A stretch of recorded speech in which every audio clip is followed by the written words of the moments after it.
way.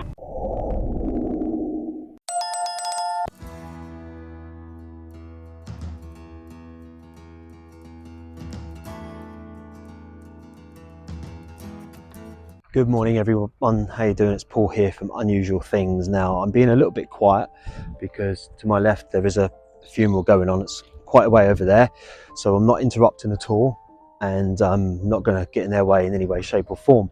Now today I'm bringing you one from Soham for the crime files, and this is a sad one, and it's something that happened 20 years ago now.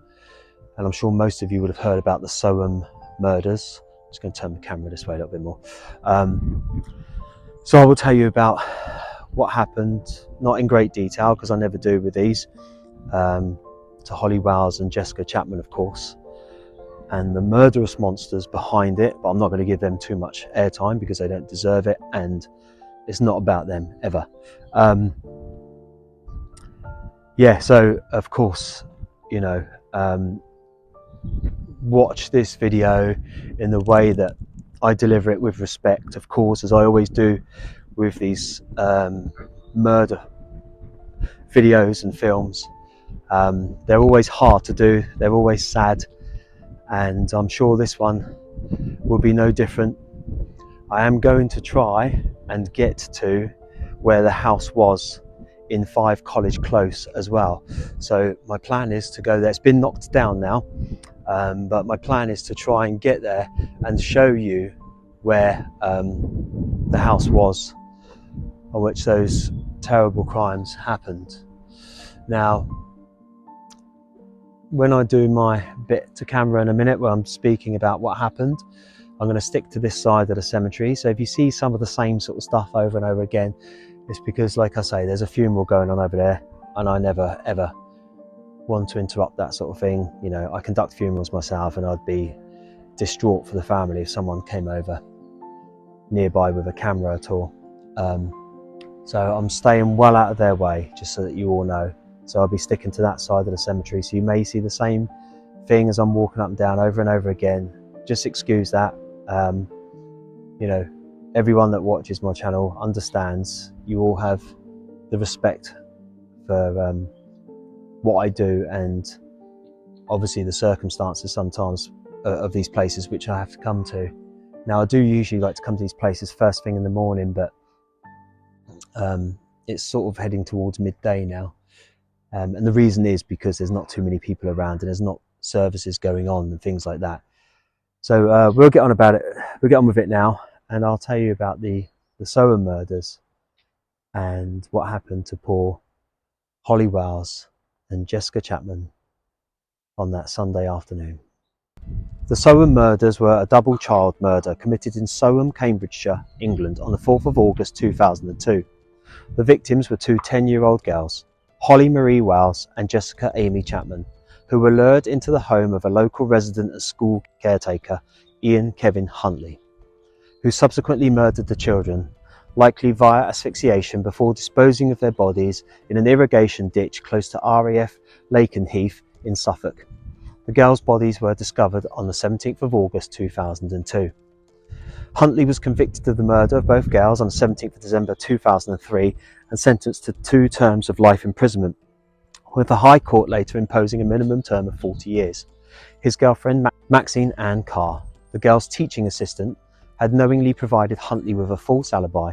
She received a 3.5-year prison sentence for conspiring with Huntley to pervert the course of justice. The search for Holly and Jessica in the 13 days of their disappearance has been described as one of the most intense, extensive in British criminal history. At 11:45 a.m. on Sunday, 4th of August 2002, Jessica Chapman left her home in Brook Street, Soham, to attend a barbecue at the home of her best friend, Holly Wowes, in nearby Red House Gardens. Before leaving home, Chapman informed her parents of her intention to also give her friend a necklace engraved with the letter H she had purchased for her on a recent family holiday from Menorca. The 2 girls and a friend named Natalie Parr played computer games and listened to music for about half an hour. Parr then returned home by 3:15. Both girls had changed into their distinctive replica Manchester United football shirts, one of which belonged to Wales and the other to her older brother Oliver. At 5:04 p.m, a photograph of the two friends was taken by Wales's mother before the children ate dinner with the other house guests. They then went to return to play in Holly's bedroom at about 6:10 p.m. Around 6:15 p.m, the two girls left Holly's residence without informing any of the house guests to purchase sweets from a vending machine at the local sports centre. Whilst returning to 4 Red House Gardens, Holly and Jessica walked past the college close, home of Ian Huntley, the senior caretaker at the local secondary school. Huntley evidently lured the girls into the house, stating that his girlfriend Maxine Carr, the girls' teaching assistant at St Andrew's Primary School, was also in the house. She was in fact visiting her mother in Grimsby, Lincolnshire. The precise events after the girls entered 5 College Close are unknown, but investigators believe sections of Huntley's later claims in initial interviews granted to the media prior to his arrest and his later trial testimony, such as that he had been cleaning his dog at the time the girls passed the house around 6:30 p.m, and that one girl had been suffering from a nosebleed, may have been true. In any event, the cause of death of both girls was later ruled to be asphyxiation. Jessica's Nokia 6610 mobile phone was switched off at 6:46 p.m. At around 8 p.m, Nicola Wells entered her daughter's bedroom to invite the girls to say goodbye to her house guests, only to discover both children were missing. Alarmed, she and her husband Kevin searched the house and nearby streets. Minutes after her daughter's 8:30 p.m. curfew had expired, Nicola Wells phoned Chapman residents to ask if the girls were there, only to learn Leslie and Sharon Chapman were worried that their youngest daughter had not returned home. Following subsequent frantic efforts by the families of both girls to locate their daughters, Jessica and Holly were reported missing by their parents at 9:55 p.m. Police immediately launched an intensive search for the missing children. Over 400 officers were assigned full-time to search for the girls. These officers conducted extensive house-to-house inquiries across Soham. Their efforts to search local terrain were supported by hundreds of local volunteers, and later some United States Air Force personnel stationed at nearby air bases. To help with their public appeals for information, Cambridgeshire Police released a photograph Nicola Wells had taken of the children less than 2 hours before the disappearance, depicting both girls wearing their Manchester United replica football shirts. A physical description of each girl was released to the media, describing them as being white, about 4 foot 6 inches tall and slim. Jessica was described as being tanned with shoulder-length brown hair. Holly was described as being fair with blonde hair. The parents of both girls stated that their daughters had been wary of talking to strangers, having been warned not to trust people they did not know from their early childhood. This was supported by the head teacher of St Andrew's Primary School, who told reporters, "The possible danger from strangers is something that we have impressed upon the children from an early age." Suspecting the children may have been kidnapped, investigators questioned every registered sex offender in Cambridgeshire and neighbouring Lincolnshire. Over 260 registered sex offenders across the UK, including 15 high-risk paedophiles, were also questioned. All were eliminated from the investigation. Police also investigated the possibility that the girls had arranged to meet someone that they had connected with via the internet, but this was soon ruled out. On the 8th of August, CCTV footage of the girls recorded minutes before their disappearance was released to the public.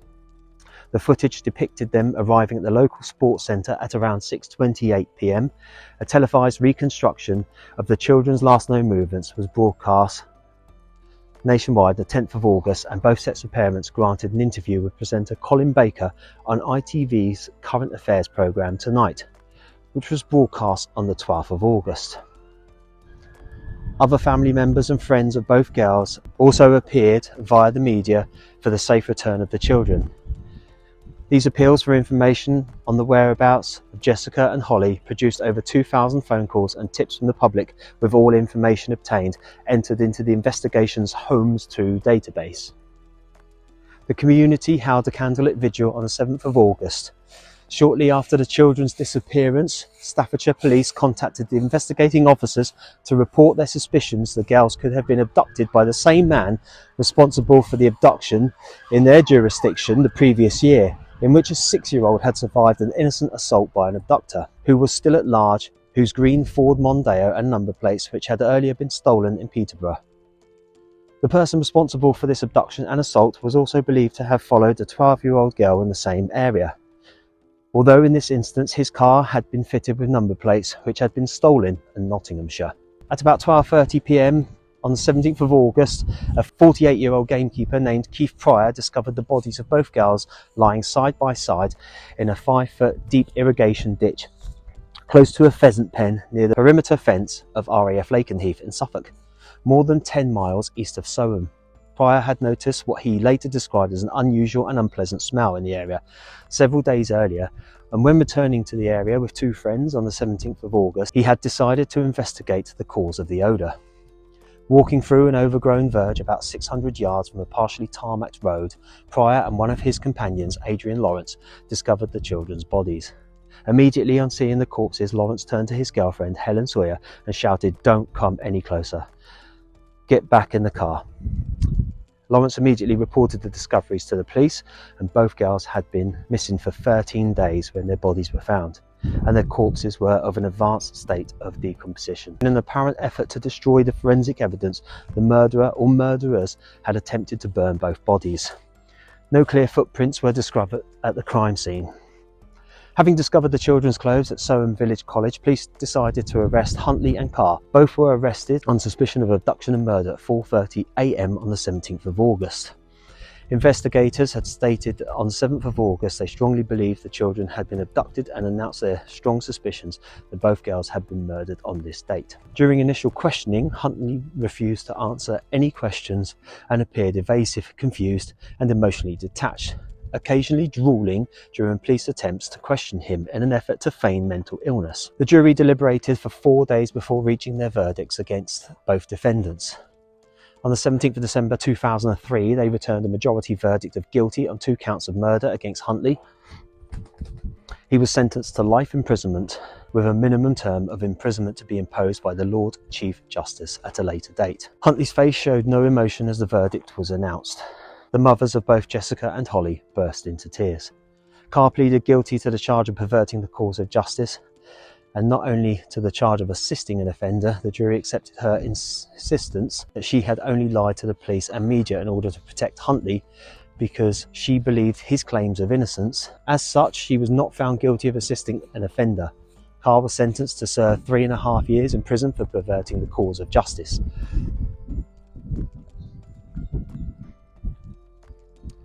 Hi guys, I've come to College Close, which is the home of Ian Huntley and Maxine Carr, which has been demolished now. But I just want to show you where it was. Here's the college behind me. Okay, now I'm going to be very respectful and very peaceful and calm and everything else. It was a long time ago, I know, but I should imagine that people are still sensitive as to what happened around here. So what I'm going to do is walk up, show you where the house was demolished. There's still an adjoining house to it. The number was 5 College Close, and then I'll just get out of here, respectfully and do what I can. There's also some builders at the end of the road, or watermen doing their stuff, so I'm going to try and stay out of their way as well. But we'll go up now and I'll show you the residency as to where Holly and Jessica were taken into, and already it feels emotional around here. It's heavy, it really is. But I'll show you now and then we'll get out.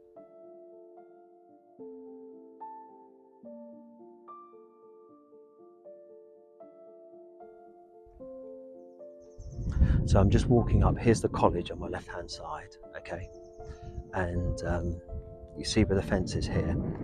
Around there, behind that bush, is where number 5 College Close was. And I can tell you, I still feel it feels really heavy and horrible. But that's where the house was, where Jessica and Holly were taken to and murdered on that of August 2002, that Sunday afternoon. And there's the adjoining house, and then the College Close goes down there, and that's where the workmen are at the moment. So I'll just try and stay out of their way. Not nice, it doesn't feel good at all.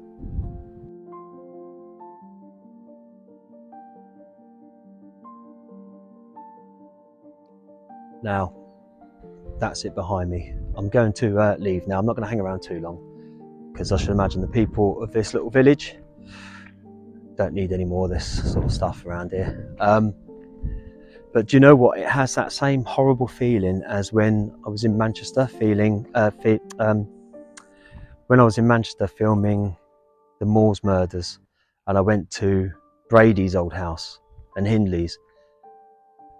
This feels heavier here. Horrible. It really does. It's I'm quite empathic anyway.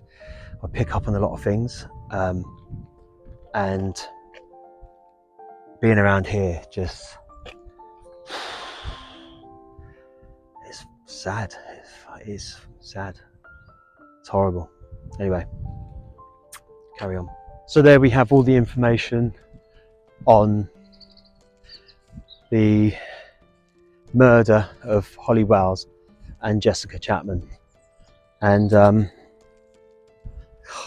it's just, you can never put, I say this a lot, but you can just never put these sorts of things into words, can you? There's no words to describe it, because it's just,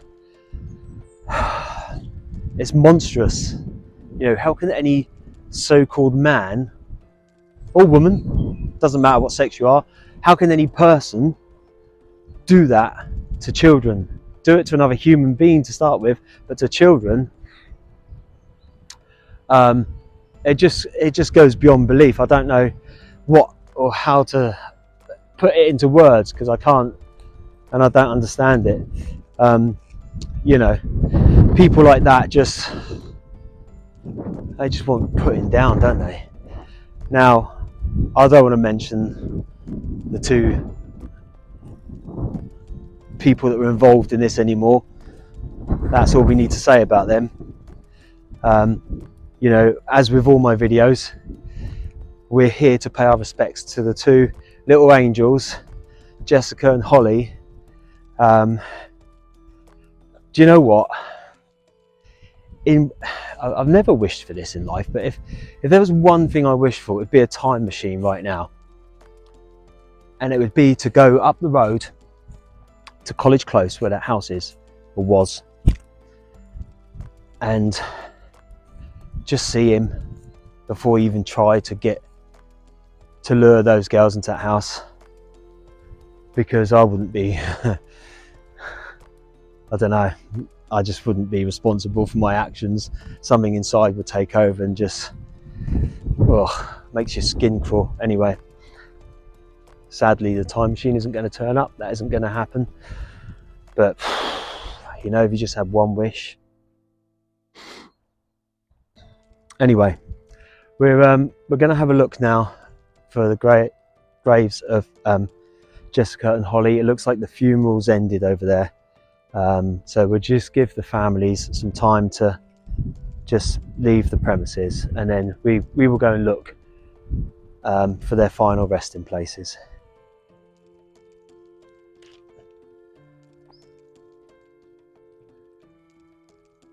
Okay guys, I'm just having a walk through now just to see if we can find the final resting place of Holly and Jessica.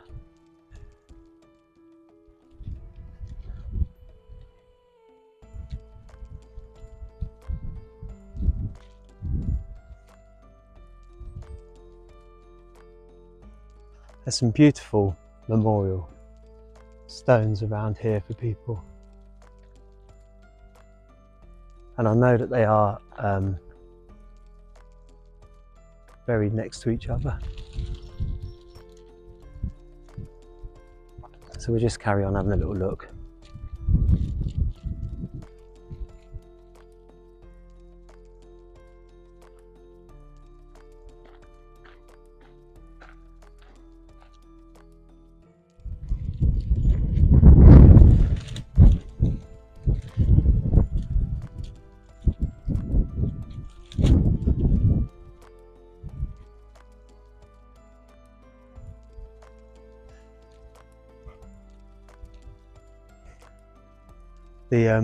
Do you know what? This is probably some of the best headstones I've ever seen in the cemetery. It's beautiful, and we look over there everyone, we can see the final resting places there of Holly and Jessica.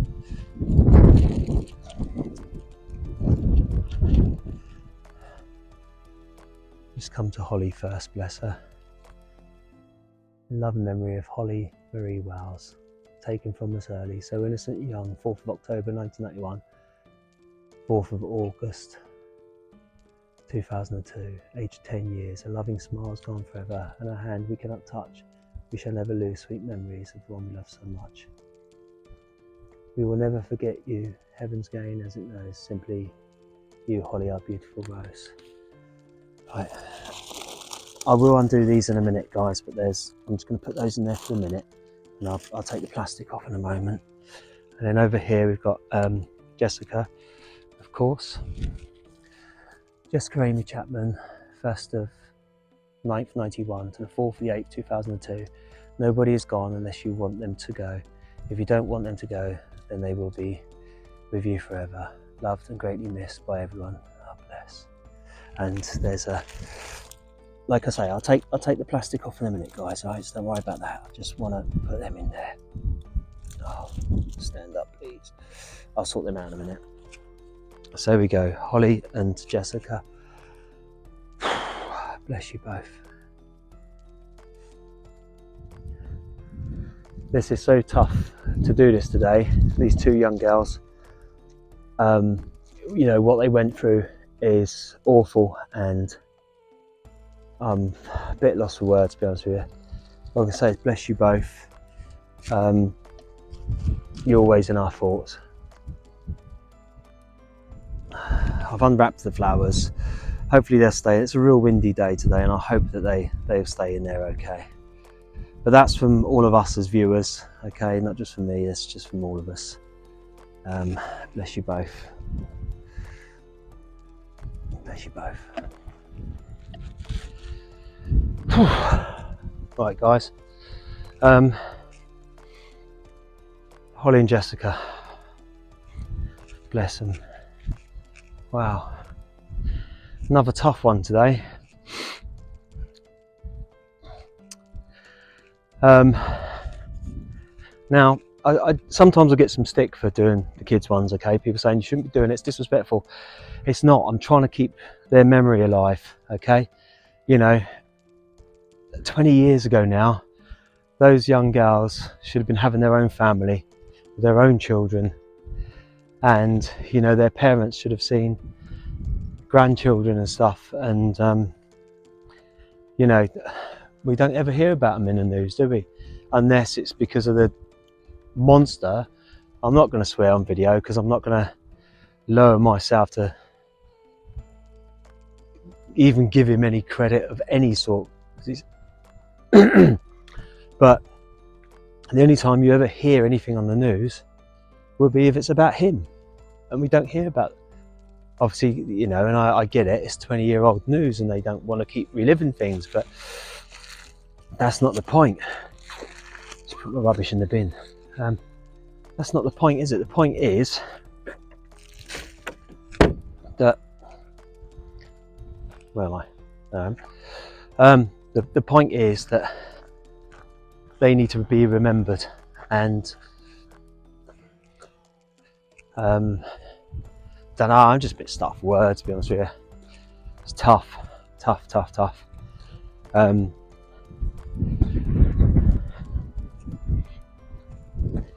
You just can't imagine ever what must families go through at that initial thought when you realise your child is missing. Your whole world just falls apart until you know anything, whether you know whether they're alive, dead, or just missing or kidnapped, whatever. Until you know something, your whole world has just gone to complete. And not only that, we've got to think about what they went through.